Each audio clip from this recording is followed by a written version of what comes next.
திரைப்படத்துறையில நிறைய ஆண் கவிஞர்களை பத்தி நமக்கு தெரியும். பெண் கவிஞர்கள் பத்தி தெரியுமா?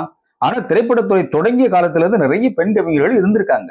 அதுல கே. சுப்பிரமணியம் இவர் திரைப்படத்துறையின் தந்தை, பேசும் படத்தின் தந்தை என்றெல்லாம் சொல்லக்கூடியது.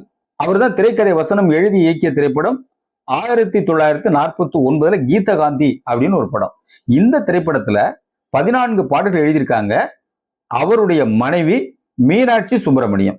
அதே மாதிரி 1991 உங்களுக்கு தெரிந்த திரைப்படம் தான் கஸ்தூரி ராஜா எழுதி இயக்கிய படம், தயாரித்து நடித்திருக்கிறவர் ராஜ்கிரண்.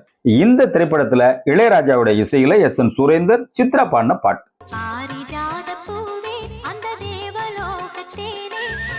இந்த பாட்டு எழுதினவங்க ஒரு பெண் கவிஞர் உஷா அப்படிங்கிறவங்க.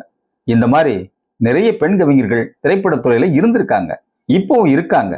அவங்கள பத்திலாம் அடுத்தடுத்த நிகழ்ச்சியில நம்ம தெரிஞ்சுக்கலாம்.